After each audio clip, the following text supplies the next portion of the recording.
Assalamualaikum warahmatullahi wabarakatuh. Bismillah, alhamdulillah, wassalatu wassalamu ala rasulillah, amma ba'da. Bertemu kembali dalam pembelajaran pendidikan agama Islam dan budi pekerti SMA kelas 11, di mana dalam pertemuan kali ini kita akan belajar tentang beriman kepada kitab-kitab Allah Subhanahu wa Ta'ala.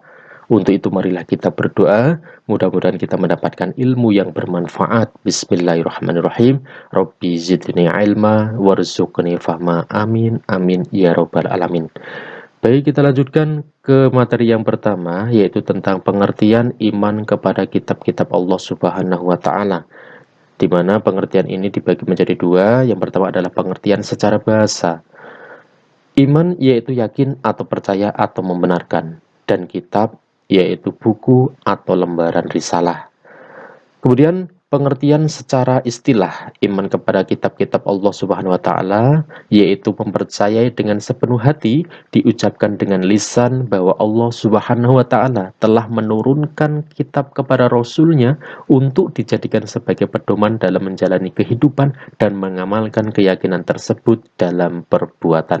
Itulah pengertian iman kepada kitab-kitab Allah Subhanahu wa Ta'ala, baik secara bahasa ataupun secara istilah.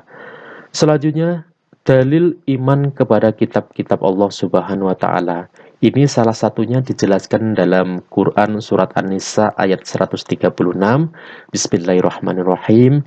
Ya ayyuhalladzina amanu aminu billahi wa rasulihi wal kitabilladzi nazzala ala rasulihi wal kitabilladzi anzala min qabl.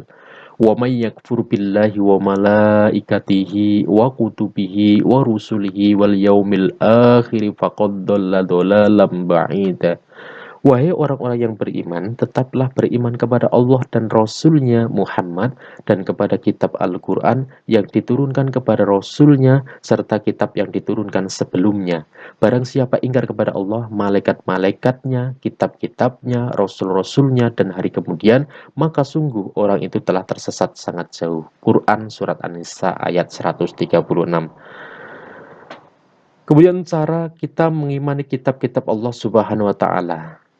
Yang pertama adalah kitab sebelum Al-Quran itu diimani secara ijmali atau secara global, yaitu mengimani kitab-kitab Allah tentang keberadaannya, bahwa Allah Subhanahu wa Ta'ala telah menurunkan kitab-kitab, yaitu Taurat, Zabur, Injil, tetapi tidak untuk diamalkan. Sedangkan yang kedua adalah kitab Al-Quran itu diimani secara tafsili atau secara rinci, yaitu meyakini, menghayati, dan mengamalkan kitab suci Al-Quran dalam kehidupan sehari-hari. Selanjutnya adalah perbedaan kitab dan suhuf, di mana kitab itu berbentuk buku atau sudah dibukukan dan isinya lebih lengkap, sedangkan suhuf itu masih berupa lembaran-lembaran terpisah dan isi suhuf sangat sederhana. Sedangkan persamaan dari kitab dan suhuf itu keduanya adalah sama-sama wahyu dari Allah Subhanahu wa Ta'ala.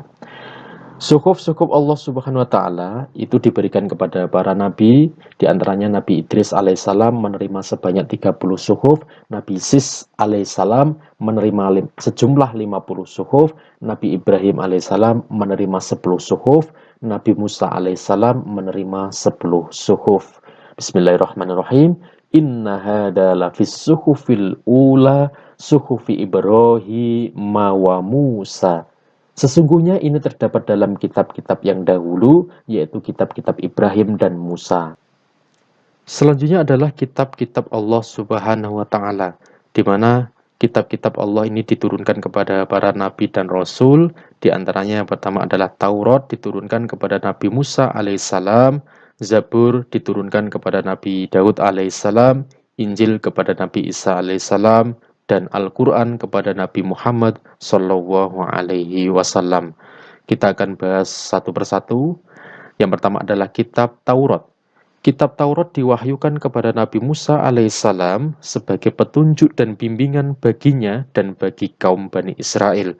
Kitab Taurat diterima Nabi Musa alaihissalam di atas bukit Tursina di Gunung Sinai.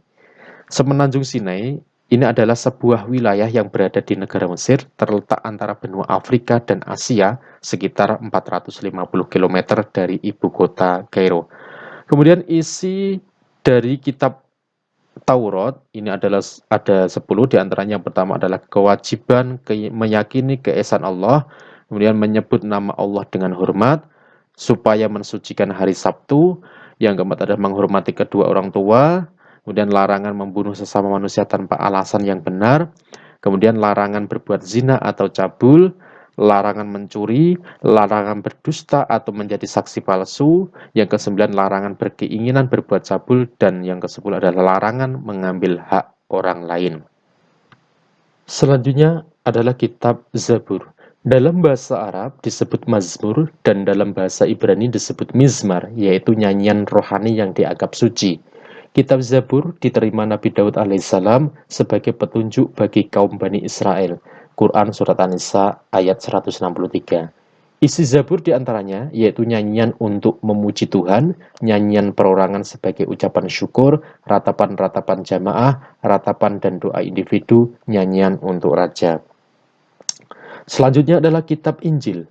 Diwahyukan kepada Nabi Isa alaihissalam dalam bahasa Suryani, diturunkan sekitar 50-100 Masehi, ditujukan bukan hanya untuk kaum bangsa Israel, namun juga kepada seluruh umat manusia.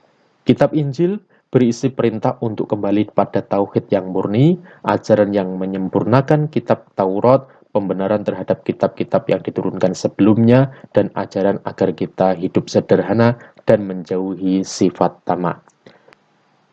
Dan kitab Allah yang terakhir adalah Al-Quran.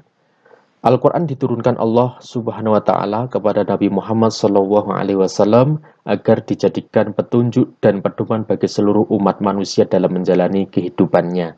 Al-Quran diturunkan secara beransur-ansur, kurang lebih 23 tahun atau tepatnya 22 tahun, 2 bulan, 22 hari.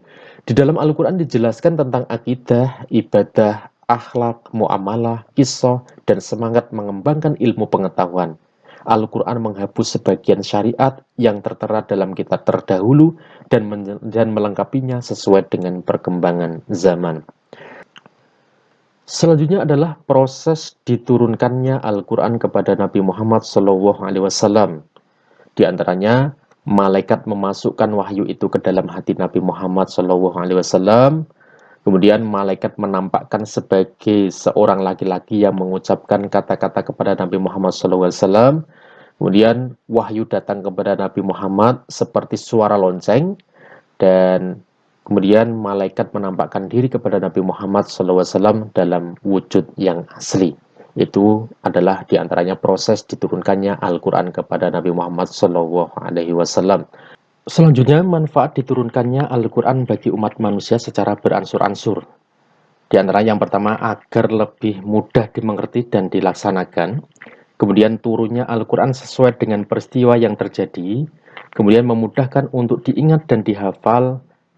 Kemudian di antara ayat Al-Quran ada yang merupakan jawaban dari pertanyaan-pertanyaan. Itu di antaranya manfaat diturunkannya Al-Quran secara beransur-ansur. Kemudian kedudukan Al-Quran. Al-Quran memiliki kedudukan yang sangat tinggi dari seluruh ajaran Islam. Al-Quran sebagai sumber utama dan pertama, sehingga semua umat Islam menjadikan Al-Quran sebagai pedoman hidupnya. Fungsi Al-Quran. Al-Quran sebagai pedoman hidup. Kemudian yang kedua, Al-Quran sebagai rahmat bagi alam semesta. Yang ketiga, Al-Quran sebagai cahaya petunjuk. Kemudian yang keempat, Al-Quran sebagai peringatan. Yang kelima, Al-Quran sebagai penerangan dan pembeda. Kemudian selanjutnya ada Al-Quran sebagai pelajaran. Fungsi selanjutnya, Al-Quran sebagai sumber ilmu. Kemudian Al-Quran sebagai hukum. Al-Quran sebagai obat penyakit jiwa. Kemudian Al-Quran sebagai pemberi kabar gembira. Dan Al-Quran sebagai pedoman melakukan pencatatan. Itu diantaranya adalah fungsi dari Al-Quran. Kemudian bukti kemukjizatan Al-Quran sebagai kalam Allah Subhanahu wa Ta'ala. Yang pertama, struktur bahasanya sangat indah, sampai sekarang tidak ada yang mampu menandinginya. Kemudian terdapat isyarat ilmiah yang terkandung di dalam Al-Quran. Ajaran-ajaran Al-Quran sangat lengkap dan sempurna sesuai dengan situasi serta kondisi yang berlaku sepanjang zaman. Kemudian yang keempat, adanya ayat-ayat yang menjelaskan masa-masa yang akan datang, yang berada di luar jangkauan akal manusia dan yang akan dialami manusia, seperti kehidupan di alam barzah dan alam akhirat. Selanjutnya, nama-nama lain Al-Quran, diantaranya yaitu Alkitab, artinya buku, Al-Furqan, artinya pembeda yang benar, Az-Zikr, artinya pemberi peringatan, Asyifa, artinya obat atau penawar, Al-Hukum, artinya peraturan atau hukum. Keistimewaan Al-Quran jika dibanding kitab-kitab terdahulu, di antaranya yang pertama adalah Al-Quran sebagai petunjuk dan rahmat bagi orang yang beriman dan bertakwa. Kemudian sebagai informasi kepada setiap umat manusia, Al-Quran merupakan kitab suci terakhir dan terjamin keasliannya. Kemudian Al-Quran tidak tertandingi oleh pemikiran atau ide manusia. Membaca dan mempelajari isi Al-Quran bernilai ibadah. Selanjutnya perilaku-perilaku mulia yang dapat kita terapkan dalam kehidupan sehari-hari sebagai bentuk meyakini adanya kitab-kitab Allah SWT. Di antaranya yaitu meyakini bahwa kitab-kitab suci sebelum Al-Quran datang dari Allah SWT. Kemudian menghormati, memuliakan, dan menjunjung tinggi kitab suci Al-Quran, menjadikan Al-Quran sebagai petunjuk dan pedoman hidup, dan tidak sekali-kali berpedoman kepada selain Al-Quran, berusaha untuk membaca Al-Quran dalam segala kesempatan, dikala suka maupun duka, dan belajar memahami arti dan isinya. Kemudian berusaha untuk mengamalkan isi Al-Quran di dalam kehidupan sehari-hari, baik waktu luang ataupun sempit. Selanjutnya adalah hikmah beriman kepada kitab-kitab Allah Subhanahu wa Ta'ala.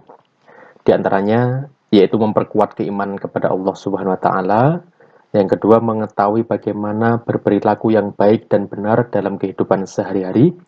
Selanjutnya, mengetahui dan membedakan mana yang baik dan mana yang buruk, karena dalam kitab suci dijelaskan tentang bagaimana cara berperilaku, baik sebagai manusia atau makhluk sosial maupun individu. Kemudian hikmah selanjutnya, hidup manusia menjadi tertata karena adanya pedoman yang bersumber pada kitab suci. Hikmah selanjutnya, memupuk sikap toleransi karena kitab-kitab Allah selalu memberikan penjelasan tentang penanaman sikap toleransi. Artinya, kita harus selalu menghormati dan menghargai pemeluk agama lain. Hikmah selanjutnya adalah menambah ilmu pengetahuan. Karena kitab Allah selain berisi perintah dan larangan, juga berisi pokok-pokok ilmu pengetahuan. Selanjutnya, memberikan pengetahuan sejarah tentang kehidupan orang-orang terdahulu agar menjadi pelajaran hidup yang berharga bagi umat manusia saat ini. Dan hikmah yang terakhir, menumbuhkan sikap optimis untuk meraih kebahagiaan dan kesuksesan dunia akhirat. Alhamdulillah, itu tadi uraian singkat materi tentang beriman kepada kitab-kitab suci Allah Subhanahu wa Ta'ala. Mudah-mudahan kita bisa memetik hikmah, manfaat, dan kita mendapatkan ilmu yang bermanfaat. Wallahu a'lam bishawab. Demikian, terima kasih atas segala perhatian. Mohon maaf atas segala kekurangan. Akhirul kalam, wallahul muwafiq ila aqwamut thoriq. Wassalamualaikum warahmatullahi wabarakatuh.